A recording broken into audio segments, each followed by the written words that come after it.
各位棋友大家好，今天我们和大家一起来分享2023年5月31日结束的第28届 LG 杯世界棋王战16强战当中的一盘焦点之战，由柯洁之黑对阵韩国申明俊。之所以说是焦点之战，是因为在2021年的第25届 LG 杯决赛当中，申明俊正是以2-1战胜了柯洁，阻止了柯洁的第9冠，也成功的获得了自己的第一个世界冠军。此番两人相遇又是一场恶战，而本局结束之后，柯洁在直播当中，在左上的战斗当中对决意进行了疯狂的拷打与吐槽。我们先来看一下现场的画面。决意这个水平我真的服了他，真的是我的天哪，决意这是什么水平啊？我看一眼，我再看一眼，这什么玩意啊？不是，我觉得他这个棋不行啊，就是单他图走，不是白的就崩了吗？啥意思啊？决意这个水平啊？那你告诉我，你告诉我，我打这时候你怎么办？你告诉我，决意，你告诉我，你现在应该怎么办？请问你现在应该怎么处理？那么这盘棋到底发生了什么，使得柯洁如此的暴躁呢？我们一起进入棋局。开局，柯洁下出了自己拿手的错小目开局，白棋应以星小目之后无忧角，白棋挂，黑棋尖，白棋拆2，左上点完3-3之后，这是人工智能时代常见的布局套路。白棋下一手棋在左下单关手脚，申明俊棋风稳健，擅长持久战，而柯洁本局下的也是堂堂正正。下一手，黑棋在下方拆边，柯洁有意拆到4线，对于中央的势力以及限制左边白棋的扩张更为的看重。而接下来白棋也从左边连骗，下一手黑棋在右边逼主，双方各自抢占大场，局面看似平稳，但却暗流汹涌，战斗随时都会爆发。本局的讲解参考了柯洁9段的自战解说，周瑞阳9段、连笑9段、杨凯文9段的直播讲解，以及天元围棋频道王浩洋7段的讲解，特此说明。下一手白棋在右上尖冲，压低黑棋阵势，黑棋贴棋，白棋跳。接下来黑棋回到左下坚定，率先对白棋发动了进攻。此时看起来白棋长是最常见的一个应对，然而现在局面下，这手长却并非是最佳下法，因为黑棋有在此飞的好手，白棋3颗子依然被进攻，白棋如果再跳，黑棋还有在此点的逆袭手段。黑棋点，白棋如果粘住，那么黑棋贴下，白棋在这一带冲，黑棋可以从2路搬，白棋再搬，黑棋虎。这样我们看到白棋自身出现了问题。此时白棋打黑棋粘，白棋再粘住的时候，黑棋一冲，2路渡过和这个连回形成剑合，这样吃住2颗子，黑棋在下方一带的实地收获巨大。这个图白棋并不满意。那么在黑棋点的时候，白棋如果压在此处反击，黑棋这个贴下将变得更为严厉，所以这个也不成立。那么如果说白棋只能从3线挡住的话，黑棋在这一带无疑是先手便宜了。所以白棋长在此处一般用于下方一带有白子的情况下，威胁此处几段黑棋，这个长的威力就要更大一些。而实战当中，下一手棋白棋选择了先跳，黑棋跳起追击，分段上下2块白棋，白棋选择2路立下，寻求就地安定，以后还产生了2路跳的大棋。现在右下一带的战斗暂时告一段落，下一手黑棋在左上接，这也是这个定式之后最常见的后续手段，一来增加自身出路，限制白棋尖冲的2颗子在这一带的潜力，同时有了这颗子之后，在左边一带的打入威力也将变得更大。而这手棋很多棋友，尤其是一些学棋的小朋友，可能会认为黑棋飞在此处是否也可以，甚至效率更高，但实际上这手棋欲速则不达，被白棋尖完之后在上方一搬，黑棋断，白棋粘，黑棋的2个断点颇难处理。如果黑棋补在边上的话，那么白棋搬打都是先手，这样白棋已然先手便宜，局部黑棋亏损。而如果黑棋选择在脚部吃住这颗子，外围将遭到白棋打之后扳住2子头的手段，这个结果黑棋也不舒服。所以坚是局部最佳下法。下一手，白棋在下方逼住，扩张自身，同时威胁黑棋空中的打入。决议认为白棋直接打入也是充分可战，但这手棋也体现了申明俊稳健的棋风。当然，此手白棋如果逼在3线的话不太好，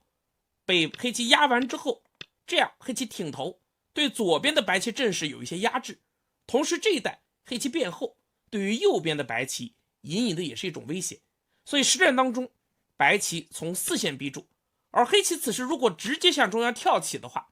白棋可以从3路拖，黑棋搬，白棋退，和实战相比，双方实地的出入是极大的。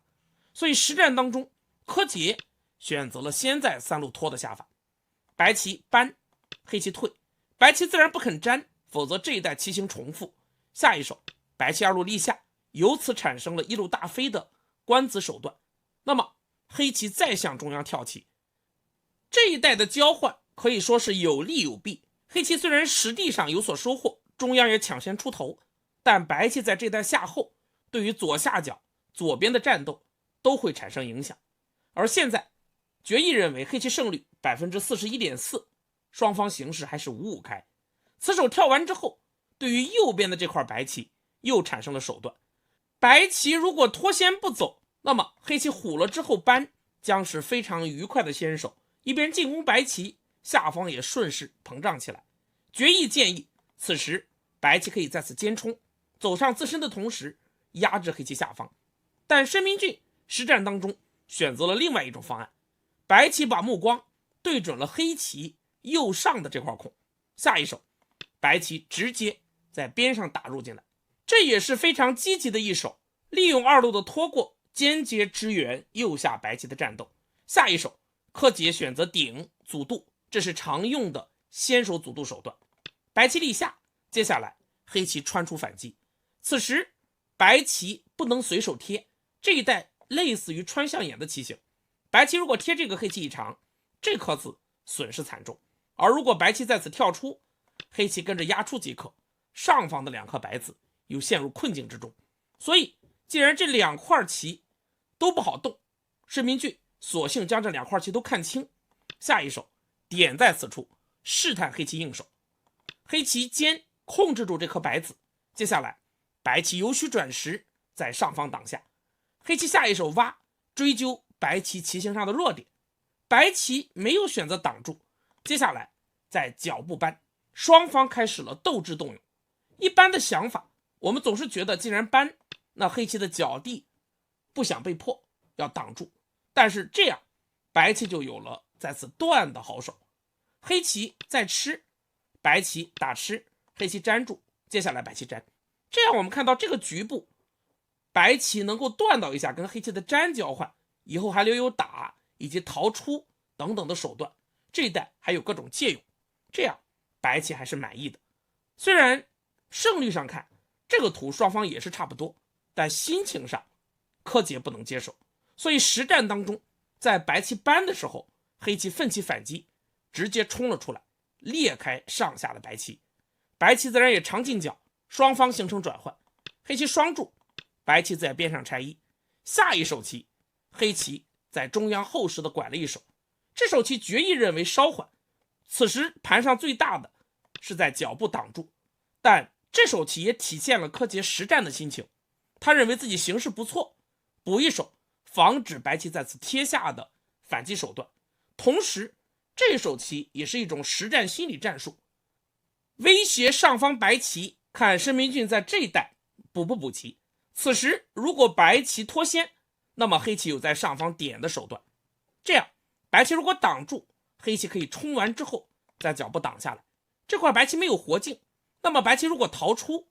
黑棋一旦在中央发动攻势，自然就找到了破坏白棋左边的步调，这样的话黑棋是充分可战的。而如果白棋选择压，那么黑棋可以选择退，柯洁在自战解说当中摆出了搬的下法，总之这一带黑棋已然便宜。当然决议认为这块白棋不会死，但棋风稳健的申明俊最终还是补了一手，这样就相当于黑棋在中央先手拐到了一下，局势依旧是5-5开的焦灼局面。下一手棋，黑棋直接从左下打入进来，真正的战斗爆发了。白棋下一手棋勾肩搭背，靠在此处，这也是经典的借进攻击手段。黑棋不肯被白棋便宜，柯洁对于鹧鸪也极有信心。下一招，黑棋长出，白棋接下来飞，对黑棋发动猛攻。此时黑棋最佳的下法是靠在此处，然后虎。白棋如果打，黑棋做劫，这也是常用手段，但柯洁实战当中却没有如此选择。下一招棋，黑棋在此冲出。很多棋友可能会有疑问，那这个地方不是有经典的点在此处的手段吗？为什么黑棋不先点呢？先点，如果白棋是粘住或者在脚步挡，被黑棋爬回的话，由于中央一带上有出路，上方还有飞，这个黑棋做活不困难。但由于此前黑棋在下方一带脱退，使得这一带的白棋变厚，这个时候白棋有直接挡下的下法。黑棋再搬，白棋可以跳在2路，这是最强杀法。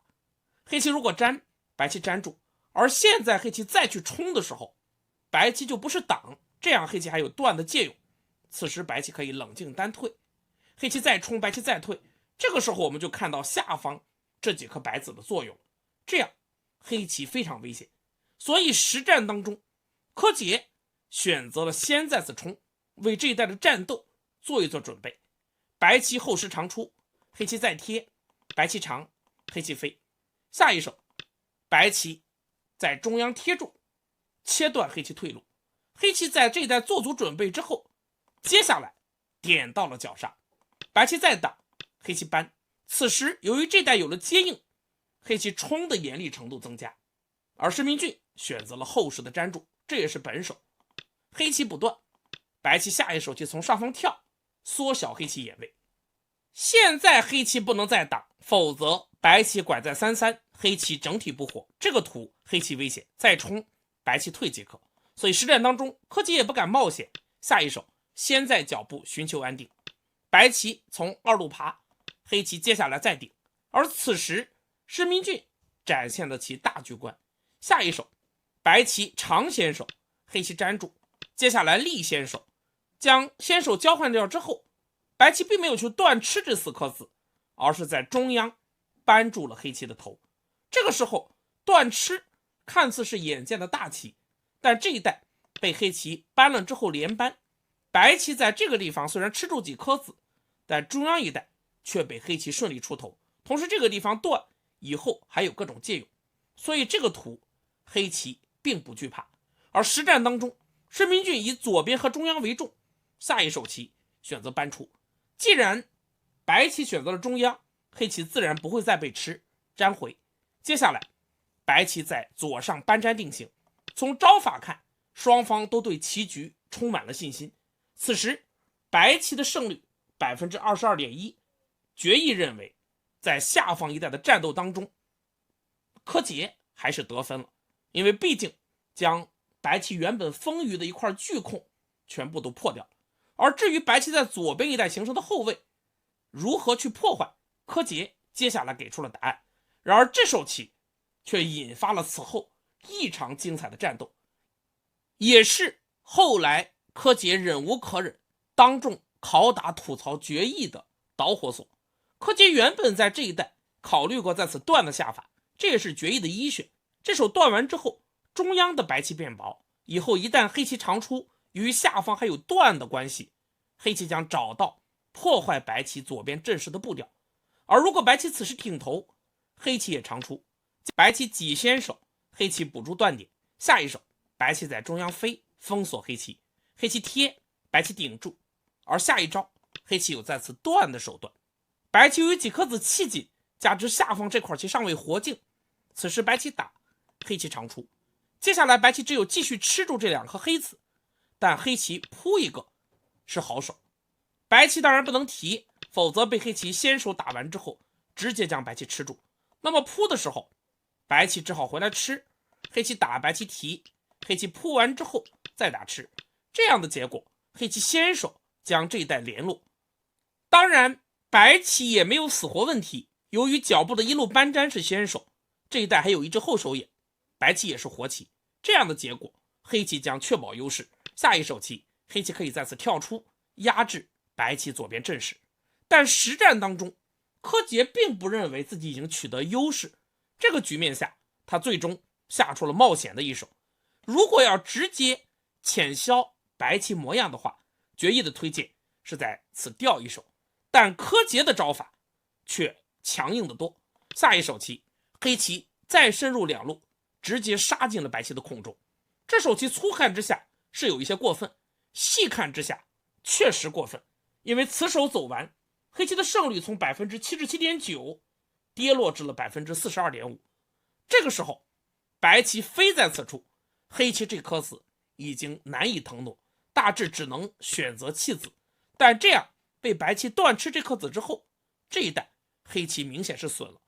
而实战当中申明俊没有选择飞，棋风稳健的他下得颇为的老练。申明俊此时也注意到这一带以及下方一带存在着断点的借用，所以实战当中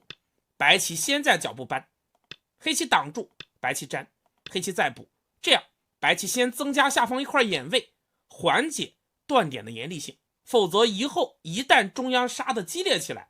脚步再走未必走得到了。而做足准备之后，申明俊下一手棋选择了正的下法。这手棋也有一定的道理，因为看起来黑棋往下方逃出将撞向白棋的后势，而如果往上方逃的话，由于这一带白棋在此并，上方还留有跨断的手段，大致是先手，相当于此处白棋多了一颗子，那么白棋只需要压出即可。黑棋再跳，白棋挖，黑棋打完之后粘的时候，白棋这一冲，黑棋上下为难，这块棋即使逃出也未安定，而上方一旦被跨，将被搜刮得很惨。现在我们回过头来再看，当初黑棋在这一带拐头跟白棋跳的交换，白棋这颗子反而处在了守株待兔的有利位置上，所以黑棋不能向上方逃出。实战当中柯洁也开始展现自己的绝活。此前左下一带的战斗当中，申明俊下出了一步勾肩搭背的靠，而柯洁马上也有一步同样的靠，浑水摸鱼，还以颜色，这也是当前局面下的最佳下法。白棋强硬在此搬，黑棋并没有马上去应对，柯洁下一手棋回到下方段，在这一带东遇榔头西一棒，这也是柯洁灵活棋风的充分体现。此时白棋选择了打吃的下法，这也是我们人类的一个思维，这一带希望能够通过打吃来切断黑棋与下方这一带的联络。但决议却有不同意见，决议认为此时白棋应该直接在上方围一手，这一带即使被黑棋先走也没有什么太了不起的手段。而实战当中申明俊似乎依然沉浸在想要进攻甚至吃住白棋的这种想法之中。下一手白棋选择打吃，黑棋长出，白棋再强行贴住，黑棋再拐，这一带的交换，白棋看似切断了黑棋的联络，但白棋自身的气也变紧，以后这一带有挤有断等等的手段，白棋也变薄了。现在申明俊的下一手棋至关重要，此时决议依然认为白棋应该补一手将这一带的空护住，然而实战当中申明俊却选择了从下方粘。从此手我们也可以看出白棋的一个态度，他认为虽然这一带黑棋走了几手棋，但由于白棋依然有冲连根将黑棋切断的手段，申明俊在这个地方动了杀心，要把黑棋全部吃住。然而正是这一瞬间的贪念给了柯洁机会，接下来黑棋选择再次搬出，抓住这个地方的缝隙开始反击。白棋此时如果切断的话，那么黑棋打完之后在此一贴，上方出现了一个争子，下方也出现了一个争子，中央一带的厚薄将全部逆转，这样的结果白棋不能够接受，所以实战当中白棋也没有敢切断。下一手棋申明俊在此长了一手，而全局最为精彩的局面到来了。接下来黑棋在上方挡下，柯洁开始动手，白棋断吃反击必然，黑棋立下多长一子在气也是战斗的要领。而就在此时，申明俊长考过后选择了从二路贴的下法，这一手一时激起了千层浪。解说的周润阳九段甚至认为，申明俊下这手棋，他可以下断眼，直接给他降一段，把它变成8段。因为从棋形来看，白棋在这个地方应该选择长出，贴的话，以后这一带还有各种先手的便宜。而这个地方的对杀，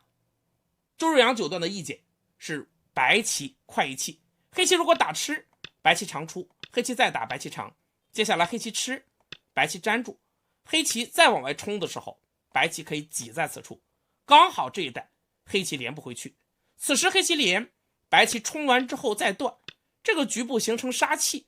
而黑棋接下来挡住是必然一手，否则白棋的冲非常严厉。那么白棋收气，黑棋在扳的时候，白棋不是挡住，而是在一路立下，立完之后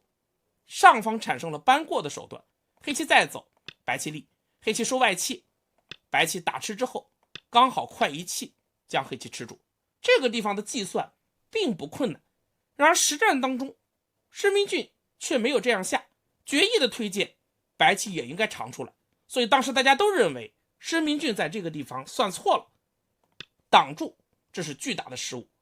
然而局后柯洁在直播当中却帮申明俊证明，他说在这个地方申明俊没有误算，也不可能误算。作为一名顶尖的职业高手，此处的棋形白棋长出应该是第一感，这一带的对杀看起来也不复杂。那么申明俊真正担心的是中央一带暗藏鬼手，白棋长出的时候，黑棋有再次断的抢手。先前已经和大家说过，一旦黑棋在中央一带有所斩获，吃住白棋的话，左边全部阵亡也无所谓，毕竟这一带黑棋还留有借用，相对的也轻一些。所以黑棋断，白棋必然要吃。那么接下来柯洁又准备了再次断打的连环好手。此时白棋第一感当然是再次冲出，但这样黑棋长先手，争吃这2颗子白棋不能接受。长出的时候黑棋再打，白棋颇为头疼。现在白棋已经不能再跑，否则黑棋从左边打完之后，这一带的双吃绝妙，这样黑棋一举确立胜势，白棋不行。而如果白棋此时提掉的话，也为时已晚。黑棋打吃是先手，白棋粘住，黑棋一路打完之后，接下来打先手，白棋再粘，黑棋一粘。由于这一带有打完之后冲出的手段，下方有连接，中央一带的白棋并不厚，这样整体的白棋将再度出现问题。这个图白棋也不行。那么白棋既然长出不成立，能不能直接提掉呢？如果白棋现在提掉的话，黑棋依旧可以选择打吃，再打，之后打，白棋粘住，黑棋再次冲出的手段。由于多了这颗黑子的交换，白棋此时再去挤已然不成立，黑棋可以再次打吃，白棋粘住，黑棋粘即可。以下这个粘和提成为键合，左边的白棋被黑棋全部吃住，白控变成黑控，这盘棋也是白棋大败。这也正是申明俊不敢在此长所真正担心的地方。然而问题来了，那为什么决议又认为白棋长在此处是局部最佳的下法呢？在这个地方，决议给出了一个令柯洁抓狂的变化图。我们回到之前，决议认为在黑棋断打的时候，白棋是可以逃出来的，黑棋长，白棋跟着长即可。接下来黑棋再打，白棋当然不能长，但白棋可以提，黑棋打，白棋粘住，这样接下来黑棋再打吃，白棋长，再打继续长。但是当黑棋再打这个的时候，情况发生了变化。此时白棋不再粘这2颗子，而是直接将黑棋断掉，黑棋再粘，白棋吃住黑棋的几颗子，如此形成转换。这一带黑棋将白控全部打穿破掉，并自己得到了目数，但是在外围白棋也变厚。决议认为这个图白棋的胜率大概 74% 左右，依旧是白棋优势的一个局面。然而这个图我们人类棋手很难判断清楚，因为中央一带不确定性的东西实在是太多，而且申明俊处于对黑棋的猛攻之中，现在突然让他收手，将自己的拱手送给黑棋，心理上也是无法接受的。所以这个图人类根本就下不出来。因此我们不得不承认，在这一代我们经常说对局当局者迷，旁观者清，但实际上绝大多数情况下，尤其是 LG 杯，每方有3小时的自由时间，时间相对充足，更多的时候是旁观者迷，当局者清，妙手往往都藏在变化图中。我们继续回到实战，白棋在此挡住，但不可否认，黑棋跳在此处再度便宜了。以下这一代虎完之后再虎，是白棋不能忍受的搜刮，所以白棋只好在边上补一手。但这样一来，黑棋先手便宜以后，这一代黑棋几颗子已经相对变轻。下一手，柯洁在下方挤了一手，试探白棋的应手。如果白棋粘想要继续威胁强攻黑棋的话，那么黑棋有在上方扳的手段。这一代的种种借用依然存在，而中央的断点也同样严厉。这样黑棋找到了桎梏的步调，白棋不满。所以实战当中，面对黑棋的挤，申明俊再也不甘心在这一代让黑棋继续便宜。下一招，白棋挡反击黑棋。这一代的战斗暂时告一段落，上方的几颗子变轻，而下方一代由于留有断吃的后门，黑棋这一代被冲断的风险也已经解决。我们回想最初，白棋粘在此处，原本是要对黑棋整体发动进攻，黑棋的这步阵使得柯洁陷入到了危机之中。但是通过这一连串的操作，黑棋不仅解决了白棋冲断的问题，而且将这一代也处理好。接下来黑棋得到先手，抢到了右下挡全局最大的一手棋。此时黑棋胜率 63.6%。 下一招，白棋在一路飞收官抢控。局面看似进入了大战之后的休养生息阶段，然而令所有人没有想到的是，短短几招之后就再度出现了屠龙大战。黑棋在边上补棋，白棋下一手棋尖冲在此处压制黑棋的同时补强自身，而柯洁也不甘示弱，点进来追究白棋棋形，这也是局部的急所，决议的一选。此时白棋直接冲并不成立，黑棋有打完之后在上方挖的手段，这样白棋危险。但申明俊似乎也在左边一战当中被激起了斗志，下一手棋看到直接冲断不成立，白棋竟然在上方丧心病狂的虎了一手。这手棋也是一箭双雕，一来威胁动出这颗白子，二来如果黑棋粘住的话，白棋的这个冲将变得成立。但决议认为即使这样下也无不可，黑棋哪怕就打完之后退在此处，也依然是黑棋优势的局面。但柯洁不肯被白棋便宜，在交锋当中，柯洁一步不退，下一手棋黑棋直接刺了上去，在反击白棋这个冲断的同时，还瞄着上方一带白棋的断点。白棋此时也无路可退，粘住已经没有面子，虽然决议说没面子也得粘，但申明俊下一手棋选择了在上方顶出反击。面对白棋不听劝的玩命下法，决议愤怒地将他的胜率降至了 12.4%。 这手棋走完同样也在考验着黑棋，黑棋如果从二线挡住的话，白棋将直接冲，黑棋断白棋长，这样黑棋的断要补，白棋拐下，这是申明俊的理想图。如此黑棋被白棋吃住，这一代白棋反而是因祸得福，大获成功。同样，如果黑棋此时选择从4线切断白棋的话，白棋依旧可以断，黑棋打白棋长还原成之前的图，黑棋不行。而现在黑棋打在此处，白棋一逃，之前一路这颗子刚好发挥了作用，这样吃住这几颗黑子之后，白棋也是满意的。但这一切也在柯洁的预料之中。下一手棋黑棋直接粘在此处，由于此前黑棋刺了一手，白棋没有粘，这一代白棋还有断点，但申明俊此时已经顾不上再去补，否则这2颗子被吃住，这一代白棋就白忙活了。实战当中，白棋愤而冲下，双方再度形成转换。黑棋切断白棋，中央一带白棋变薄，但白棋也吃住边上的这颗黑子，将黑棋的边控破掉。和先前相比，转换之后中央的厚薄已经彻底逆转。下一手棋得理不饶人的柯洁马上靠了上去，对白棋发动骚扰。这手棋想要封住白棋的同时，还威胁着上方白棋断点的余位。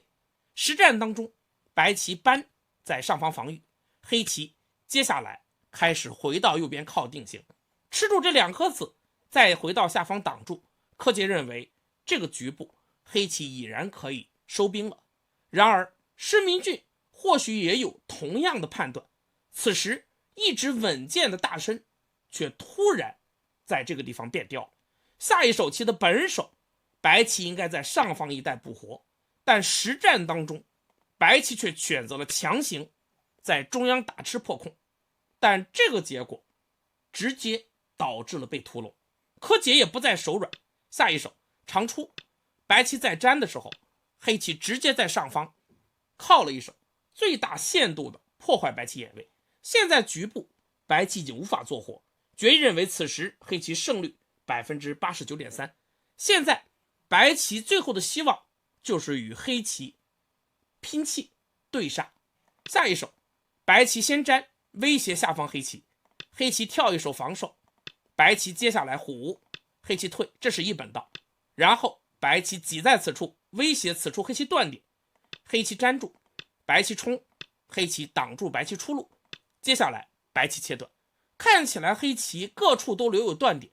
但由于这一带打吃之后打吃都是先手，白棋自身的气极减，实际上黑棋已经稳操胜券了。下一手黑棋在此立下，防止白棋提这一带留下劫的味道。白棋也开始疯狂的切断黑棋，黑棋跳长气，白棋接下来再粘，将中央这块黑棋断掉。黑棋接下来扳住，白棋下一手棋再回到脚部破坏黑棋眼位。以稳健著称的施明峻彻底的急了，而此时黑棋最简明的下法是在此扑了之后挤住，白棋粘防住皆不归，黑棋打吃先手，白棋粘住，黑棋退回，白棋只好逃出这3颗子，期待着与黑棋中央搏杀，但黑棋只需要简单收气即可。